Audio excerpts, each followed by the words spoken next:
And ladies and gentlemen, it is Monday, April 22nd for your Wednesday, April 24th show. We're filming, I should say, on the 22nd. Here at the Fifth Dimension Radio Studios here at Cuyahoga Falls, Ohio. I'm Seth. I'm Bob.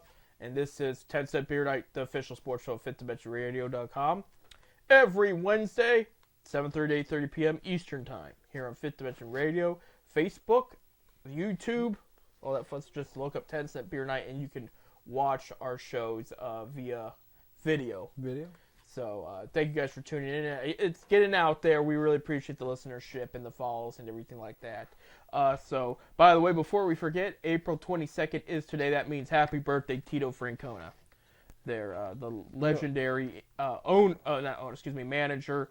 Obviously with the Cleveland Indians, the Guardians, the Red Sox, the Phillies. Won all his World Series with the Red Sox, unfortunately. Didn't get to win one. And one of your boys had a birthday on Sunday, the 21st. I think that was Jared Allen. Jared Allen did, yeah. Speaking of that, I was at the game this past Saturday. Cavs did win. They played very well. If they play like that every time, we could be looking at a special run here. But one game at a time. But again, I was very pleased at how well they played in that one. You was there, wasn't you? Yes, I was. And it was such a great game. Donovan Mitchell scores 30 points on 2 to 3 hours of sleep. He couldn't sleep well. I mean, this game meant a lot to him and the others.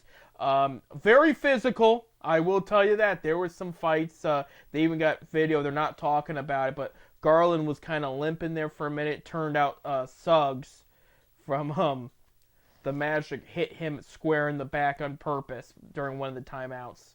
So kind of like a jab there. And then there was a push off Mobley's face there for a minute. But again, the Cavs did retaliate. And in a good way and in a bad way, they started shoving and stuff. They had to stand up for themselves, but at the end of the day, they won the game. They played well. Yes, they really, really did. Game 2 is tonight. By the time you listen, you'll know the result. But 7 p.m. in Cleveland, NBA TV, and Bally Sports Ohio will have the game here. This was the first time since 2013 all the home teams who had a playoff game won. Yeah, I see it. All home teams are the first are game. ahead. Yeah, there you go.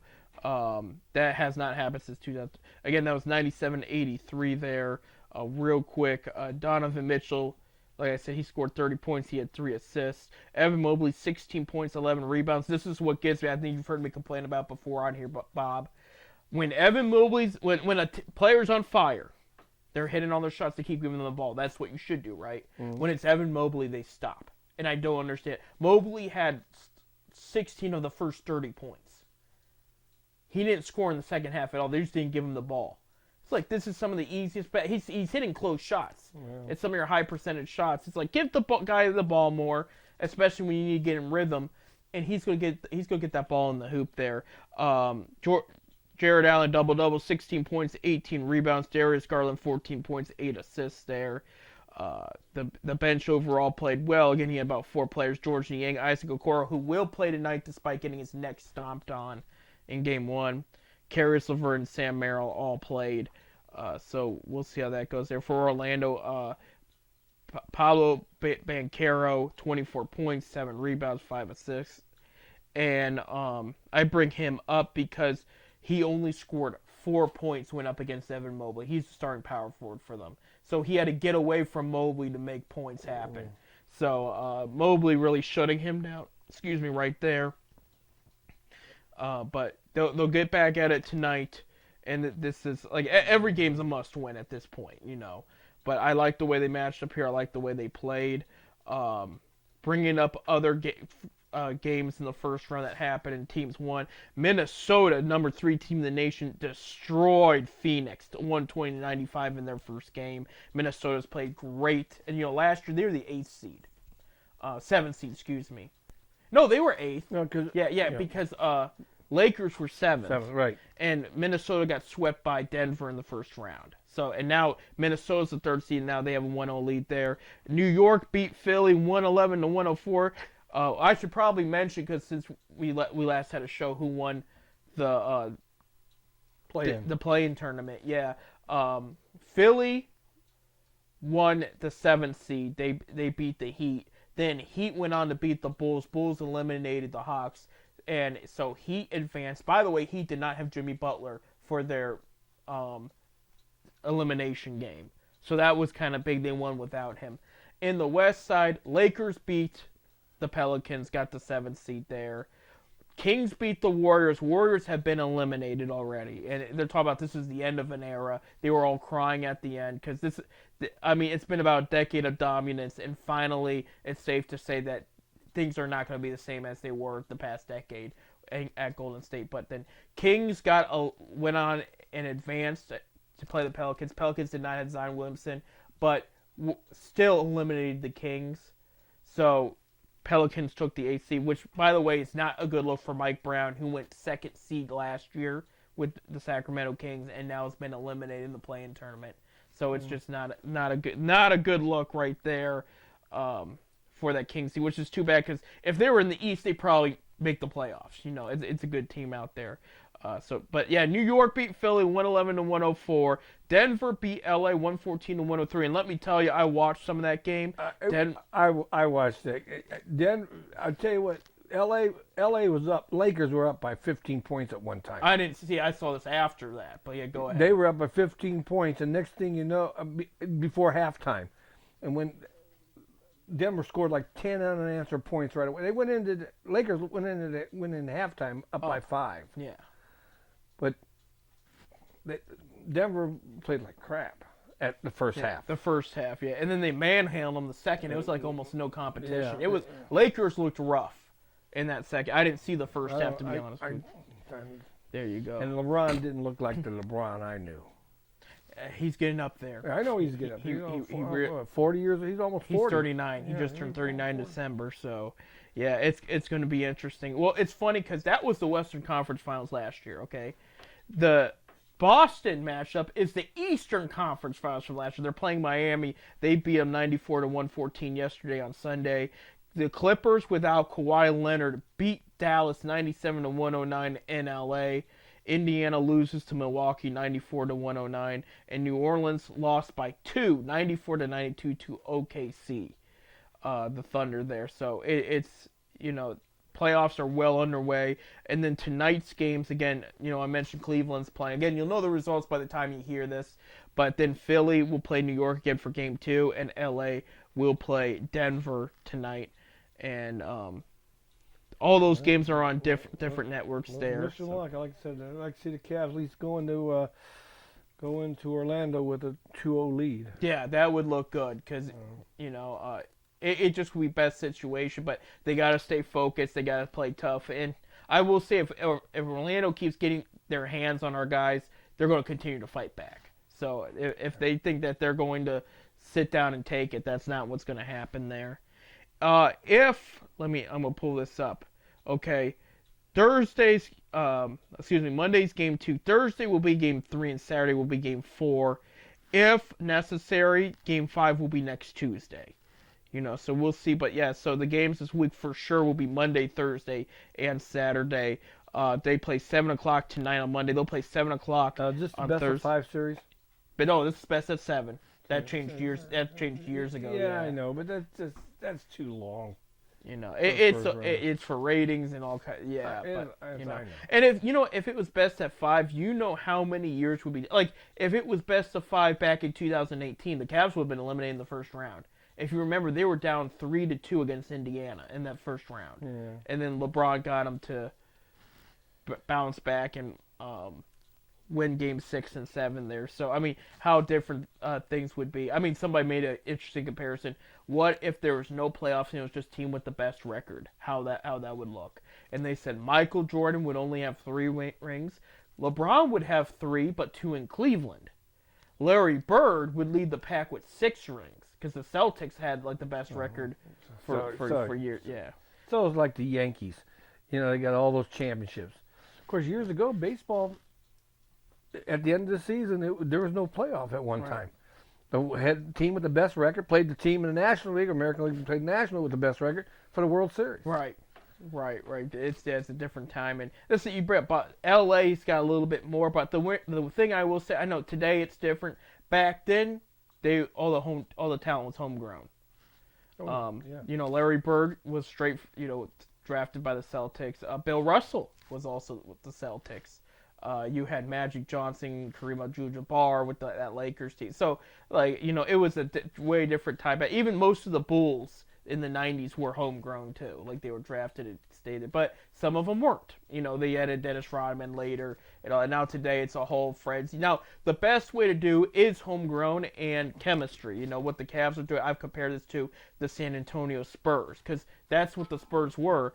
And it was funny because nowadays, who's got the most money?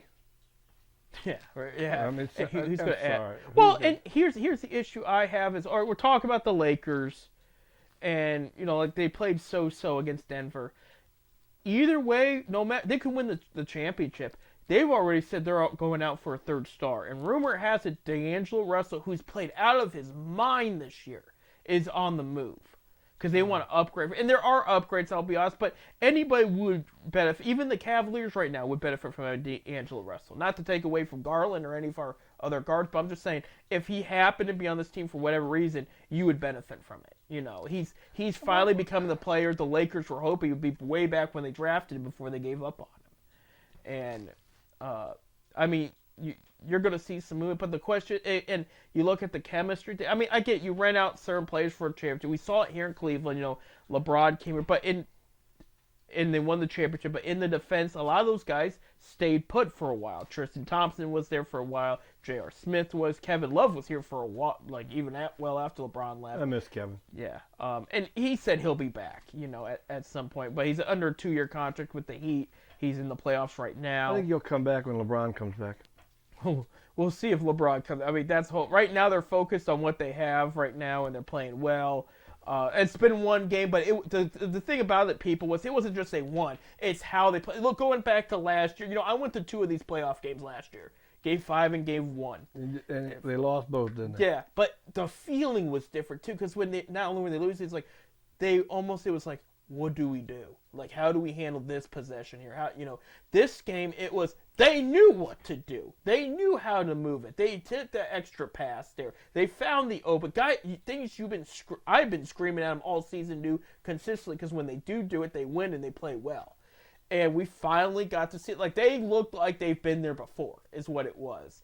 And even Donovan Mitchell was bringing up this past week. He goes, in the offseason, we had Max Strus and George Niang. We later added Tristan Thompson and then Marcus Morris. And he goes, that veteran experience, that playoff experience is rubbing on us. They're and Max Strus was very upfront when they lost to the Hornets. They're in the locker. They had already clinched. It was already a done deal. He was straight up with them about where their heads should be going into that playoff, because he's like, don't take anybody, for not just for granted, I should say, but don't come in thinking that you're going to step over people, basically. Like, they're here too. And he said, you mentally got to be, this wasn't exact words, but it was something along the lines of, you got to be prepared for anything. Okay, they're going to come right at you, so you got to come right at them. So I don't know his exact words. Nobody was in that locker room. No media person, I should say, rightfully so. But he was already hyping them up and getting their head. This has got to be your attitude Game 1 and the rest of the games. So, they didn't have that last year. They really didn't. You had Robin Lopez had that experience, but, he wasn't as much of an impact player on this team as some of the other guys were. But, even there was a time, I told you Garland was a little banged up. He's walking the bench with his head down. He's a little hurt. Thompson yelled at him. And he said body language is everything in the playoffs. He said, I don't care how bad you're hurting. You pick your head up. You look like you're ready to be here. And I said, it will change around you. And something along those lines. I don't know if he actually said things will change around, but the teams will take you more seriously because you're coming at them more seriously. And he did.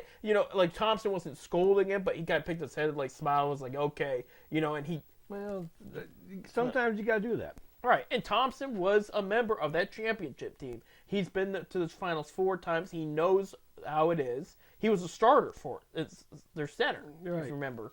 So he does know what they need to do mentally to be prepared for this. But he's a veteran. He's been there. So Right. So, I mean, it's going to be interesting. But that's what, Bob, it's going to be interesting with this playoffs because you look, and I'm not going to, we have the Cavs right now winning the series. I'm not going to, one game at a time. I love the way they played in game one, move on to the next game. But I think you look at these other matchups, and it's not too unrealistic anybody can win at any time. Like, there's not one. Last year, we knew how good the Nuggets were. Everybody was, they dominated all year. They were I favored. still think they're the team to beat. They are a great team. They are a big threat, But realistically, the Lakers could take a turn on them at any point. Again, they had a lead, like you said. You don't know what's going to happen next. The Heat beat the Celtics last year. These two teams are very similar to each other. Well, I'll say, okay, the Celtics added Porzingis and Drew Holiday, which was a big addition on their part. But these two teams will still get each other's throat. You don't know what it's going to look like when it's all said and done. I mean, the Celtics could sweep them or Heat could come back like they did last year. I mean, it could be anybody's game. You're looking at, I mean, I know New York won, but 76ers are a tough team, especially without the James Harden drama. And now Nick Nurse is their coach, who I think is a better coach than Doc Rivers. I'm just glad we ain't playing New York. Right. We might have to eventually. We'll see. Yeah, I mean, one game at a time. I mean, right now, if Cleveland were to advance, it's the winner of the Celtics and Heat. I just seem like to me the Knicks are always a team that knocks us off. Right. But that's what I'm saying with the Sixers. You can't rule them out because, I mean, they play tough and, I mean, they got a better coach and a better situation. They would be higher seeded if Embiid did not get hurt. And that really, really affected their team greatly. Yeah, but how they were a higher seed? What were they? They're 7 now. Oh, okay. Yeah. They would not have if Embiid right. was, and you know what, that would have been bad. The Cavs would have probably dipped a couple spots if Embiid was healthy. Well, this time last week we were talking. There's a possibility they can drop to the playoff game, right? Play-in game. They avoided that, thankfully. But luckily, they won. A couple teams below them lost, and they got in where they're at. So they got the home. Because there was a possibility they wasn't even going to get a home court. Yeah. Well, thankfully it did. And the thing I will say too is, and we were talking about last year's prices were more expensive at this time. We were playing New York, so there's more fans. Like New York's not that far away; it's a bigger fan base. There was barely any Orlando fans at that game. That was mostly Cavaliers there, and I think that was partially why the prices were the way they were. They're like, look, we're not going to get these scummy New York fans to pay up because they're not playing them. So I don't know, $80 for park. Wasn't for us. Well, we paid $20. So, but we had a little farther spot we were willing to walk. But I know that I see a couple comments. $80, $80. No, thank you. And then the garage was sold out. Yeah, for all the members and all that. But yep. So hey, good start for the Cavs. We got to take a break. We're looking forward to Game 2 tonight, though. By the time you hear this, Game 3 would not have happened yet, so Game 2 would be the only one they would know about. So we'll look for it. But Cavs, just keep it going. This is a very talented team, a special unit. We want to see how far it goes because, it's a different era for Cleveland. And for once, I was telling a friend, Cleveland's very competitive. You mentioned Notre Dame College. Notre Dame College, national champions in rugby. Yep. And they beat Stanford. I mean, we're talking a major college. Right. And this is a little Division II school up in Orange. I can't think of the name of the town. Well, anyway. Near Cleveland Heights. Near Cleveland Heights up there. Yeah, exactly. Notre Dame College, the Falcons. With the Guardians in first place right now, the Browns and the Cavs making the playoffs. Cleveland's feeling really good right now. So we got to take a break. When we come back, we will talk about that Guardians team. They had quite a week this past week. That and plus everything else going around Major League Baseball. Stay tuned.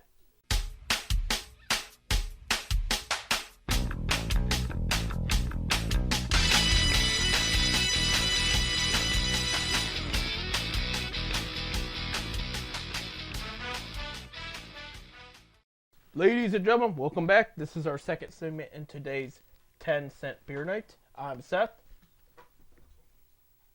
I'm Bob. You're Bob? You had to think about it. Am I Bob? Do you identify still as Bob? Well, you can spell my name backwards and still get Bob. Yeah, you could put it on one butt cheek. on each butt cheek get tattooed and still be Bob. Right. There you go. So, there you have it. But by the way, baseball, Bob, Guardians went 6-1 this past week. They took 3 out of 4 against the Red Sox in Boston, and then they swept the A's over the weekend at home. And they're on a 4-game winning streak right now. They have the best record in baseball. Big surprises all around for the Guardians. They go into this week. They have today off. This is Monday, but for the rest of Tuesday, Wednesday, and Thursday they play Boston. Boston and Cleveland, and then on the weekend, will be their toughest. This is going to be the test. This is going to be the test. They are Atlanta. Yep, they are going to Atlanta for. And they're playing in the brand new stadium in Atlanta. Yeah, it's looking good, and Atlanta's playing well too. A lot of people feel Atlanta is probably the best team right now, record aside. So we'll see how it goes. They got a great pitching staff, and this is what's going to prove to me if our hitting is for real. Yeah, it's going to be a serious test. It really is. Real quick, how about a update on the standings here in baseball on the American League East? Yankees are 15-7. Had another solid week this past week. Orioles are 14-7. Have been up and down, believe it or not, despite the record. I mean, their hitting's pretty much there, but some of the pitching has not been.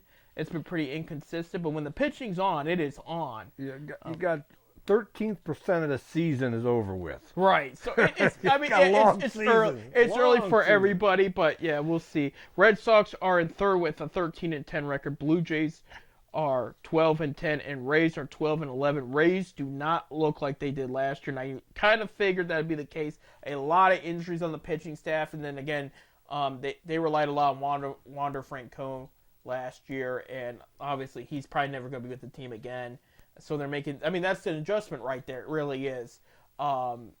You banked on that being your shortstop like for 10 plus years, and that's no longer the case. So they're really trying to make adjustments. I know there's closers that struggled this past week, Fairbank there, but again they're 12-11. They're only 3.5 games out of first. It's still so early, but we'll see what Tampa Bay does there. In the Central, we mentioned Guardians are in first, 16-6. Kansas City Royals 3 games behind them, 13-9, playing great ball. Tigers hanging in there at 12-10. Minnesota Twins 7-13. I mean, after winning a series against the Dodgers, you thought they would turn it around. They really have not. But it could be worse. It could be the White Sox. They're 3-18 in the American League West. This whole group is pretty close together. 12-11 are the Rangers. Mariners are 11-11. Angels are 9-13. A's are 8-14. Astros are 7-16. That's a shocker right there. So Astros are playing a little better of late, but yeah, this was not the start we thought they would have here. In the National League, we were just talking about the Braves. They are first in the National League East. Braves are 14-6. Phillies are 14-8. Mets are 12-9. Nationals are 10-11. And the Marlins 6-17. They got a couple guys coming back off injury list coming soon, but this has been a rough start for the Marlins. I would have imagined the Nationals being 6-17, but not the Marlins, and it's been really tough watching them of late. The third to worst record in baseball there. National League Central, Brewers are on top 14-6. We pretty much figured they would be head of the pack at some point there. Cubs are 13-9. Reds are 12-9. Not bad. Still hanging in there. They're playing good ball. Yep. Pirates are 11-11. Cardinals are 9-13. Again, another team where some injuries are coming back, but at the same time, I knew this year was going to be a toss-up. They were either going to really turn around or they were going to continue to fall backwards. And I could see some trades happening at deadline because of the shape the Cardinals have been in of now and of recent there. And then you're at National League West, the LA Dodgers, okay week this past week, 13-11. They did bombard the Mets there on Sunday. It was pretty bad. Dodgers, I mean, like they won, like I think it was 11-1 or something like that. I can check it for sure. Padres 12-12, Diamondbacks 11-12. Giants 10-13, and the lowly Rockies 5-17. We knew it was going to be. They have the worst record in baseball. Yeah, they do right now, and we knew it was going to be tough there. 10-0, by the way, was that Dodgers score. Because I happened to have the game on MLB Network, and over the hapless Mets. Yeah, and Mets have been a little bit better. Frankie Lindor has really hit the ball a little bit better. Now, he had a horrible start. I've been reading a lot of things where people are concerned about him because they said, look at his bat speed. They said it's not where it should be at this time, and they said it's actually slowed down the past couple of years. They're afraid Cleveland may have ripped him off. Cleveland may have avoided a bad contract there. Sometimes there's a reason. Right, and I mean, it's still going to be some more time. You got to look down the road. Right. There's still a debate who won that trade because Lindor was the top hitting shortstop in the National League last year. Okay. Cleveland got Andres Jimenez out of it. I mean, he's an all. He was been an all-star. Of late, he hasn't been. I understand. No, but he's still making some good defensive plays and stuff. Right. I mean, he's still got value to him. Rosario moved on. He's with Tampa Bay now. He's doing okay over there. The prospect pieces they got back, which were technically the center of the deal, have not been great. Josh Wolf and then Isaiah Green. I think they're both with Akron now, but just. I don't. This year it's been a new season, so it's too early to tell. But I know the past couple seasons it's been tough watching them. Just they're not where they thought they'd be in their development, and there's a chance you don't see any of them at the major league level too. So I mean, it's still tough who's won that trade. We'll find out later. We're still talking about. I know changing sports here, but the Deshaun Watson trade. And we're still debating if that trade was worth it or not, and we're still not going to know for another couple of years. Really, I know how it looks right now, but things could change within a year. Yeah, but I thought. What do you mean within a couple years? This when we got this guy, it was supposed to have been right then. Right. I agree. Well, he got suspended big time the first year, and then he got injured last year. But we'll talk about because this is a draft special. I forgot to mention that when I started the show. This is our draft special today, so we'll briefly talk because we only got so many picks to talk about. So we'll talk more about Deshaun. We ain't got that many picks. We got 7, just not most of them are on day 3. And we'll talk about that in a little bit, but just staying on topic. But the guards are playing well, and they're hitting the ball well. They're playing a lot of small ball, a lot of singles and doubles. Right. And not a lot of home runs. Of course, I got Naylor has I think leads the team with 3. I did see the other one live the other night against the A's with that set because he almost hit 2. The first one he just missed, and that second one when he got and hit himself on the face with the bat, that was something else. He went down pretty quick with that one. Yeah. I mean, it happens, Right. I mean, if he can get a swing, because that's the thing I like about Naylor. And I'm talking about Josh. Bo's still got a little bit more time to, show what he's got. But Josh, I mean, he's got a good swing. And he hit more for average and runs batted last year, which is fine. Nothing against that. I think he's got a better swing than Jose. We'll see. I mean, there's an argument to be made there. I think he's got more of a speed on his bat than Jose's got. My issue is he's got all that power, but he hasn't hit you a ton of home runs. And that's weird to watch. We've seen guys like that too, the big, thick power guys with the good swing that hit mainly line drive singles. But I mean, do whatever works. I mean, if you're hitting over 300 and bringing runs in, that's all that matters at the end of the day. I know he's making it, when he does hit a home run, it makes it exciting because the way he flips the bat. Right. I think don't quote me, I think he's on contract year this year. So he's trying to pump it. And he likes it here, you can tell. Yeah, but I think we got an option though. He might have an option. Yeah, I'm pretty sure. Guardians they always seem like got an option year. They throw option years to these guys, so they can make a decision. Right. I think Naylor's on it. Right. Yeah, it's. I mean, and he's been playing well late, but yeah, as far as home runs go, I mean, you're not going to see a lot unless it's from him or Jose at this point. Bo, maybe. I mean, he's been known for his power, but he's still working on. I mean, he's not hitting a high average right now, and that's what they worried about when bringing him up about what his batting average was going to look like. But yeah, I mean, you're just not going to see it. Another guy I will give credit to, doesn't get talked about a lot. He plays short, he plays first, he plays second, but Gabriel Arias is hitting the ball well too, hitting at a high average, and that was a guy who was a key piece in the Clevenger trade that Josh Naylor came from. But Arias was a big piece of that because he was supposed to be like this star-studded prospect shortstop. Now they haven't decided where they want him yet because you have Rochoa there. You have Jimenez, who's your regular second baseman, but can play shortstop too. So Arias has been like playing around all kinds of spots, but I mean his bat's been coming through. Now, like I said, we talked before we started the show today that Voit has in the 20 games, 13 all players have at least got 13 plays on games. Right. Everybody on the bench has at least played 13 games or in 13 games. That's remarkable. Right. He's making sure they get He's the making reps sure in everybody's getting the playing time. They're staying sharp. there. Right. I like that idea. Right. And of course, Stephen Kwan stealing the headlines, being the top hitter in baseball right now, average wise. And he did something that no Cleveland Indians done since 1948. And which was He in the first 20 games, he's had 6 games of 3 or more hits. And the There you go, last yeah. guy to do that was Lou Boudreau in 1948. Lubo, a retired Indian, a legend, a Hall of Famer. The last guy to do it. So there you go. What do you think about moving Stephen Kwan to center field?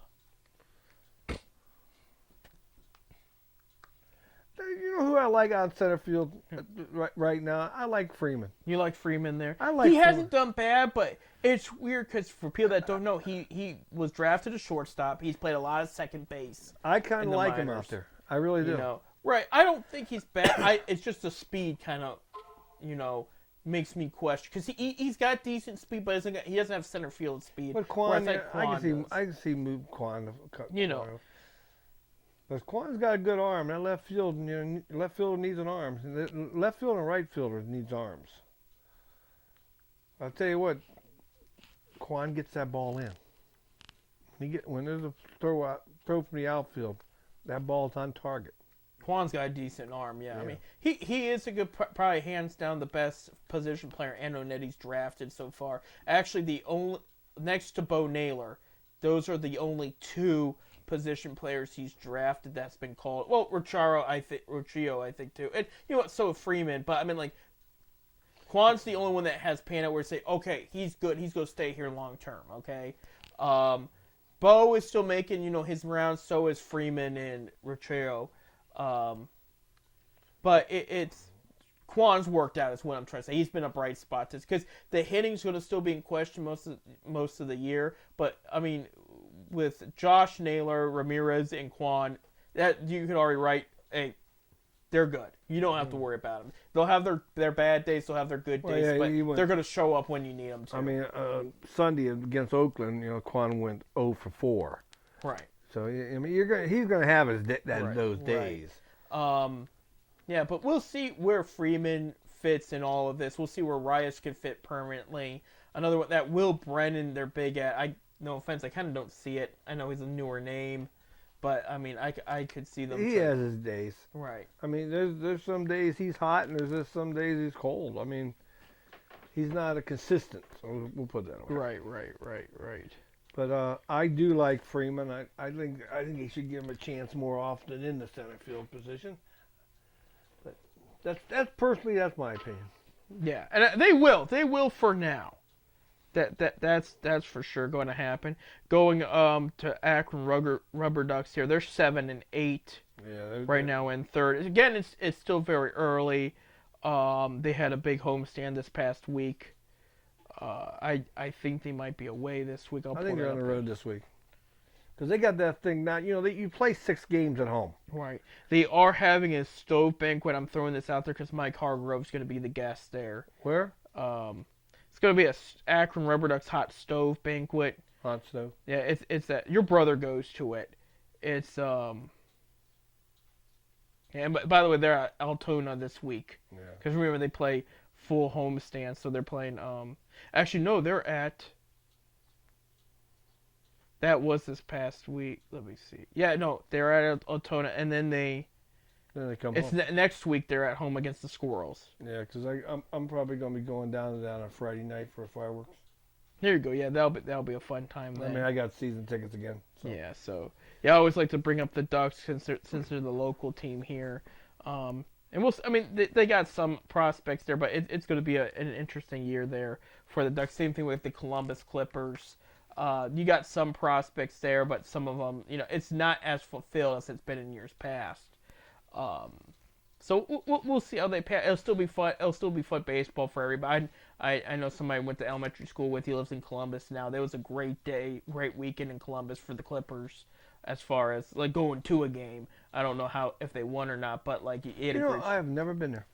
It's a great ballpark. I've drove by it because off the interstate you can see it, but I've never been to a Clippers game. I've never attended a Clippers game, but I was in Columbus last summer. I had a client that was playing down there, so I went to go see him play. And the venue is right next to the field, like walking distance. Like you cross the street and you're there.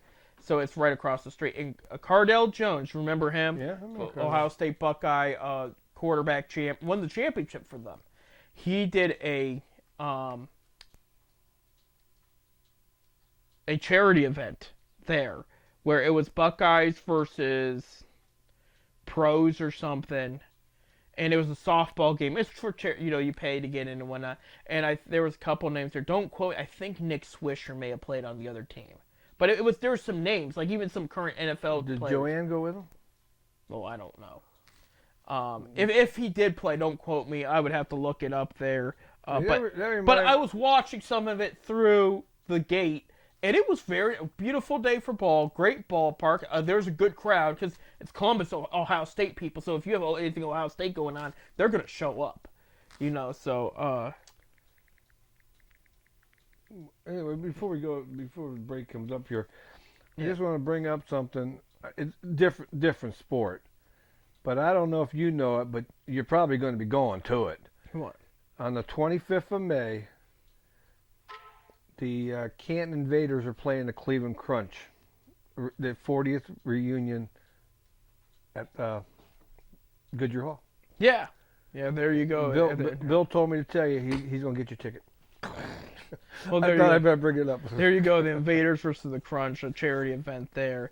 This was last year. This was Cardell's charity, by the way. Bobby Carpenter, I remember him. Braxton Miller, and then there was Cardell.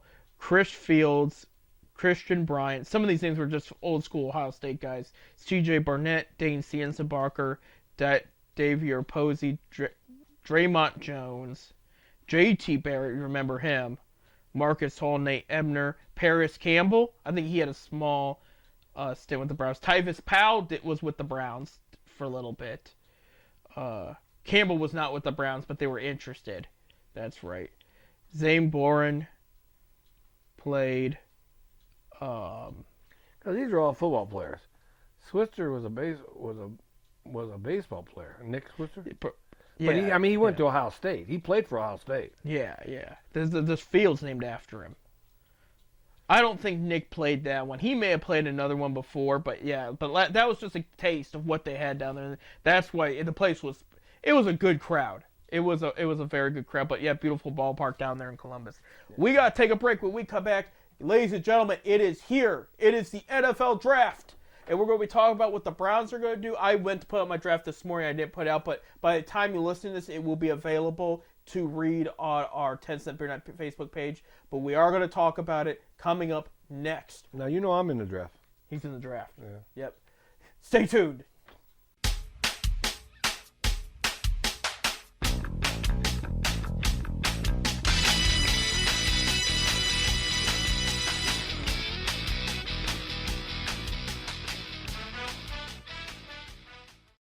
And welcome back, ladies and gentlemen, to our last hit here at 10 Cent Beer Night. A great segment, Bob. This is one of my next to opening day show. This is one of my favorite of the year. It's probably my more favorite than the Week 1 edition for football. It is NFL Draft weekend. The draft. Like I said, I'm in the draft, don't you? Yeah, he is in it. For those just listening and not watching, he's making a motion about pouring a beer. So all us Cleveland fans are in the draft. Nice cold It draft. is 10 Cent Beer Night here, so we got plenty of draft to talk about here. The draft will be taking place not too far from us in Detroit, Michigan, where it should be in Canton, Ohio. It will be one day. I think they're doing the whole tour of all the teams. Bob, I don't know if I brought this up before. Cleveland just had it. in 2021 because this was following the pandemic, and they made good money, but they didn't make as much money as they should. NFL's reconsidering Cleveland having it sooner again than later because out of fairness to everybody could have made more money in normal circumstances. Right. And because they said it was a great showing in Cleveland, but because of the pandemic and people were still nervous about going out there at that time, they didn't make as much money. So that is in the conversation. Realistically, within the next 5 to 10 years, Cleveland could be having it back. It needs, like I said, I really believe every year it should be in Canton. And they're working. I mean, that's the Hall of Fame. The Hall of Fame's in Canton. Right. Pro football was founded in Canton, Ohio. Right. They've been talking about that for a while. It may be. It's going to be a while. I would like to give a prediction. Part of me wants to say 15 to 20 years from now they'll do it, but because they want to do everybody first. Now they've done New York a bunch, so they're good. They've done Chicago before. They've done Kansas City, Las Vegas, Cleveland. Now they're doing Detroit. So if you break it down, there's some teams that I'm sure a Miami one would look great. I'm sure a Dallas one would look great. Maybe they did do it in Dallas already. I can't remember. I know they did Philly. That was another one they did. Because they did it right after they won the Super Bowl. Just happened to be that way. But anyway, I think in due time you are going to see that it's going to be in Kansas because the idea is you're starting here, you want to end here, is what they're trying to say. But I do agree with Canton, Ohio having it'd be if you have that and the Hall of Fame induction the same year, those are 2 great weeks for small businesses in Canton, Ohio. And I do agree with you. It's a great week for me too. Oh yeah, for now. Make some money. Right. You might be retired by the time they do that, though. Yeah, by the time that happens. Yeah, by the time that happens. But I do work the Hall of Fame every year. Yes, And, you do that. And we was talking about, like I said, Carrie Underwood's coming. Carrie Underwood's and I will work that. I will work that game. You'll make sure she's protected. Oh yeah. You'll be like, hey, yeah, you get away from her. You stay away. You got to be what the Kansas City Chiefs offensive line's done for Taylor Swift. You got to be like just. You're watching at all times. Oh. Keep your grimy hands to you NFL fans, especially you Pittsburgh ones. You like your own daughters, not somebody else's. so there you go. All right, but let's get back to the draft. Talking about the draft. So, all right, just a couple things outside the Browns pick. Okay, Browns don't have a first-round pick. This is the last year. They don't? No, they do not. This is the last. Their first and fourth round pick. The last picks from the Watson trade are this draft. Their first and fourth round pick went to the Texans in that deal. However, Texans have since then traded that pick, and so the Minnesota Vikings now have the Browns' original pick. So it's like 11th and 24th they have, because rumor has that they're going to trade up for a quarterback using those 2 picks. But they did acquire the Browns' original pick, so it's now in Minnesota's hands. First overall pick is the Chicago Bears via the Carolina Panthers. So it wasn't, remember, Chicago had an okay year. It wasn't great, but they have like the 10th overall pick. Panthers had a horrible draft, but they traded away their first pick to get the first pick overall last year. All right. Bears have since then traded Justin Fields to the Pittsburgh Steelers. Yeah. So the obvious is they're going with quarterback here. A lot of people believe there's a 99% chance it's going to be Caleb Williams out of USC here, Bob. I'm on the fence about him. I'm not sure if this is a good... Because here's my thing is, the skill's there. The guy won a Heisman a couple years ago. He's very talented. I watched this guy. I listened to his interviews. I watched what he did last year, and it just screams Johnny Manziel all over again. His head is not there. And that's my biggest issue with him, is USC was supposed to be a potential college playoff team last year, okay? They did not make it. And they lost some good game. Like, we're talking about big games. Like, ranked team versus ranked team went until USC fell to not being ranked anymore. And he didn't play well in those games. He did not act well. They asked him one game. This, again, a critical game for him. I think he lost to Colorado or somebody. But it was a big-time school with a lot of hype along with his. He loses, and they ask, how are you going to handle this loss? And he said... I'm going to go home, I'm going to snuggle up with my doggy and watch Netflix. I remember you telling me this. Pro quarterbacks don't talk like that. They don't. Our producer's laughing, but it's like in reality, they don't talk like that. They don't think that there was a game he lost. His mom was on the sideline. He grabbed her and was crying on her shoulder, like, "Oh, mommy." That's what moms are there for. Support. What's she doing on the sideline, and why is he crying with? You know what I mean? Like, mom can't be there on the sideline in Chicago. And so that's, again, this guy's got a lot of skill, but he needs a coach to sit there and scream at him, and I don't know if they have that in Chicago, you know. Where is he from? I actually don't know. I mean, where do you play? Where do you play? USC. Right, tells you right there, it's California. Crying California. Wimpies. Wimpy's there. Wimpy State. They can fall off into the Pacific. I could care less. Yeah, there you go. A lot of quarterbacks. This is a strong quarterback, offensive line, defense line, and wide receiver class this year. And some defense, like cornerbacks, if they need a cornerback. Other quarterbacks, watch out. Jaden Daniels from LSU. I like him a lot. I think he's criminally underrated. I think there's a lot he brings to the table there. Drake May of North Carolina. He's starting to slip where people are saying he might not be a first-round pick. We'll see. There's people that have compared him. Oh, I saw a good comparison to him recently. Justin Herbert was one, which I consider a good quarterback. But there were some that said he's Mitch Trubisky all over again. He plays for North Carolina, you know. And some are saying just like it's overhyped. He didn't play up to par. I got mixed feelings about the guy. I wouldn't take him in the first round if I was a first round media quarterback. J.J. McCarthy's name's been popped up. That one's up in the air too. Jim Harbaugh, thinks he's a first round pick because he coached him in Michigan. Chargers don't need a quarterback, but if they were to go pick him and change it for extra drama, and then they would have to trade Justin Herbert, that would be a crazy change of pace there. But I'm not. McCarthy's very hit or miss for me. There's some good qualities about him, but I didn't see anything that screamed franchise quarterback, take him in the first round, you know. Bo Nix, Oregon, I think he's a little underrated. I don't think he's a bad pick at all. I think there's a lot to like about Bo Nix there. And then Michael Penix Jr. of Washington. Some Ohio State fans might remember when he was with Indiana. I think he's underrated too. I see a lot of Tua with him, again, because he's a left-handed quarterback that can run well. I know left-handed quarterbacks in the past haven't been sexy, but this guy has a good arm and good accuracy. I mean, you looked at how well it's worked for Tua in Miami. It could work. And Penix is a little bigger, too. That might be the route to go there for quarterback. And then, of course, I will give out a shout-out to an Ohio State phenomenal player that will probably be taken in the top 5. He will be a high fantasy draft, and that's Marvin Harrison Jr. A lot of people have him. He's gone. Right. Number 4 to the Arizona Cardinals. See, if I was the Bears, I would have kept Fields. I would have got Harrison Jr. at 1. Or trade down a little and get him there. Like a couple spaces. And get him there. But I would have walked away with it because if you have Justin Fields plus the wide receivers they did add in free agency and then Marvin Harrison Jr., you're loaded. You're absolutely... And they didn't want to go that route. They wanted to go the quarterback route. I mean, they must be seeing something I'm not because I think Fields is solid, and I was very upset when he was traded to Pittsburgh. But that's here or there.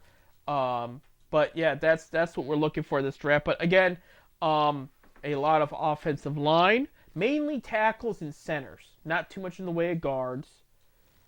Is that what we need? We will get there, Bob. Do you want to hear my predictions with the Browns and who I really let's think? go with the Browns. Yeah. And by the way, there's 5 or 6 players whose dads were either Hall of Fame or Pro Bowl caliber players whose kids are in this draft, including Marvin Harrison Jr. Oh yeah. So I mean, there's a lot of good, and I know we talked about in basketball where the sons of players aren't panning out. Football's a little different. They tend to pan out, and these guys are pretty high prospects going into this draft too. It's not just who their dad is; it's how they performed on the field too. So there's a lot of excitement in that world right now as far as the kids of the franchise and whatnot. But so Browns, they have a 2nd round pick, a 3rd round pick, a 5th round pick, a 6th round pick, and 2 7th round picks there. So that's See, they're getting more picks than I thought they was getting. Yeah.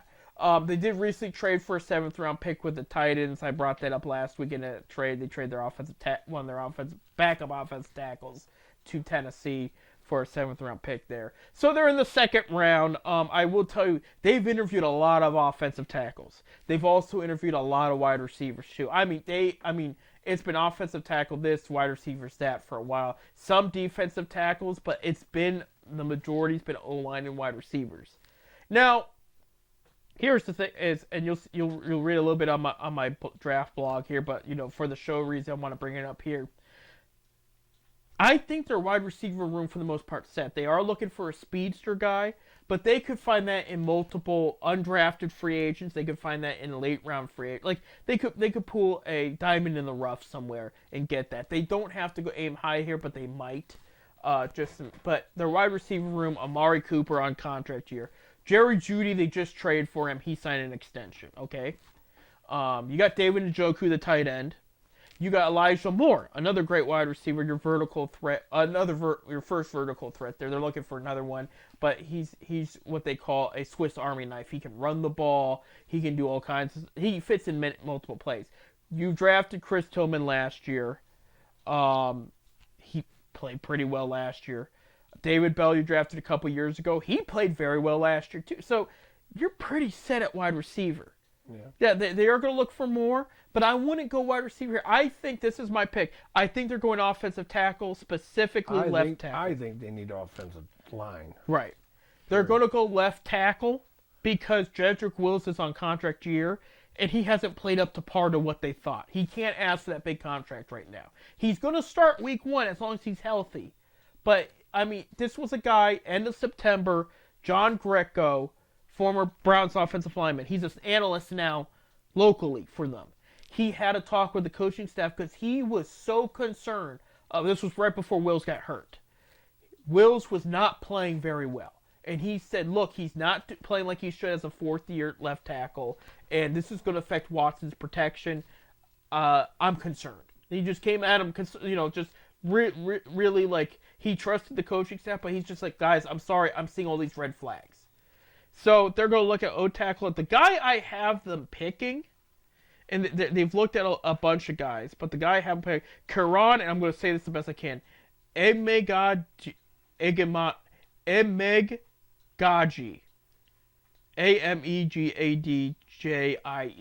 It's a hard name to say. Left tackle out of Yale. Okay. Good size, has some of the longest set of arms recorded in draft history. So he could push defenders away, He's an Ivy League guy. Andrew Barry's an Ivy League guy. So they've talked to him a lot. They talked to him at the combine. They brought him in for a workout too. They're very serious about this guy. That's the kind of guy I think they're going to go in the 2nd round and get. Because you want a long-term left tackle. They got a long-term right tackle last year with DeJuan Jones. He came up huge when Jack Conklin went down. If, God forbid, Jedrick Wills were to get injured again, now you have another big option. So, I mean, they've had some good backup O-linemen in free agency this offseason. You add a long-term piece, because there's a chance this guy takes the reins as left tackle going forward. He's got some work to do, especially with some fundamentals, but he's like 6'5", and 300 some pounds. He's a big guy. So, I mean, you're drafting a good player there. The guy I like is Cooper Beebe from Kansas State, guard. I like him because Joel Bitonio is going to retire soon. It might be this year, after this year, it could be the next year, it could be 2 years from now. He's going to retire soon. Okay, you got to plan for that.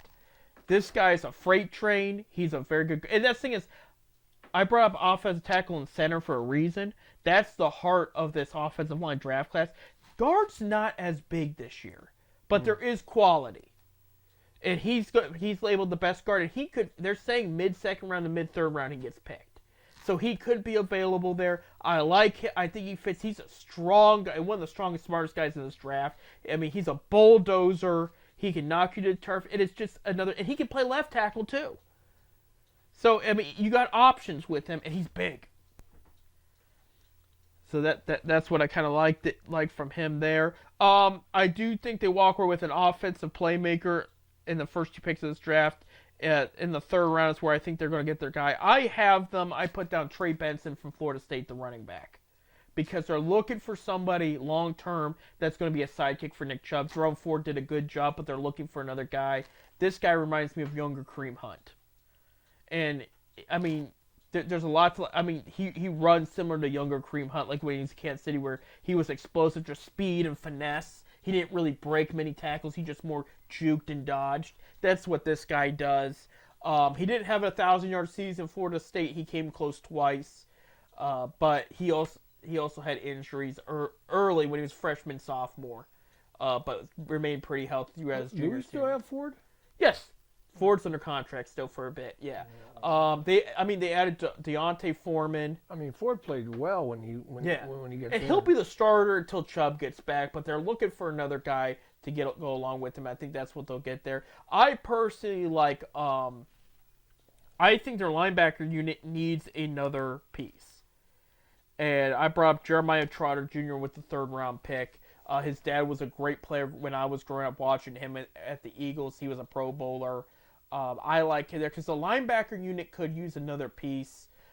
There's a lot of there's not very many. Let's put it this way: there's a lot of short-term contracts at linebacker. There's only one long-term, and that's Jeremiah Usukamura.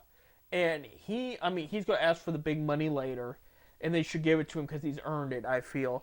But there's nobody else. They need more depth at that linebacker. I like this guy a lot. He might be undersized, but he's strong. He tackles well. He's got a good eye, ball hawk kind of eye when in coverage, and he's got good speed.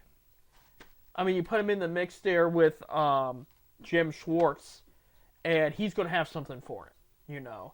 As far as the late round picks and everything, you're going to look at more offensive line. There's a couple safeties they were looking for just for depth of safeties, but I do expect a wide receiver to be picked at some point in this draft. I just think they're not. I think when the time they pick in the 2nd and 3rd round, a lot of the receivers they'll like will be off the board, and they're going to look at other needs. But they are saying they're picking skill over needs. So whatever they feel is the best player on the board, that's what they're going to go for. So yeah, so you won't see Browns in day 1. But you'll see them on day 2 and 3 get pretty busy here. But these picks do matter, the 2nd, 3rd, and 5th round pick, because the 2nd through 4th round, especially 5th rounds can too, that builds your team. You look at these successful teams that have drafted well over the years, they hit good on their 2nd, 3rd, and 4th. Even if they miss on their 1st round pick, it doesn't hurt them because they are building off these mid-round picks, which is the heart of your building blocks for your team. So, okay, they don't have a 1st round pick, but it's still important because if, let's say, they hit on these first 3 or 4 picks here, including the 6th round here, that's 4 good players added to your roster. Right. That makes a world of difference, you know. So this is still important for Cleveland. This is Andrew Berry's now 5th draft, 2021, 22, 23, 24. Yes, 5th draft. He's seasoned. He knows what he wants. And he's hit on some good picks. He's also missed. And so he's got to move on. He's got to make sure he's got to hit out these other picks, but these are all important still, and it's important for if the Browns want to capitalize on their great season and add another one. He's got to hit on these. Just keep on building. That's what it's about there. Now you're gonna give a report now on the 10 Cent Beer Night Facebook page. You're gonna give a rundown, right, of the draft.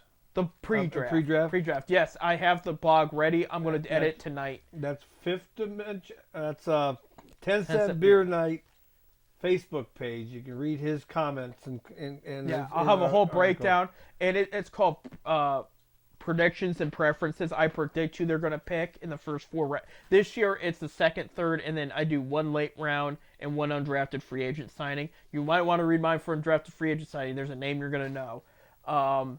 But that it's going to be posted on there, and you can read it there, and it's all broken down right there, what I talked about, and a little bit more. So we're out of time. Bob, thank you for coming in.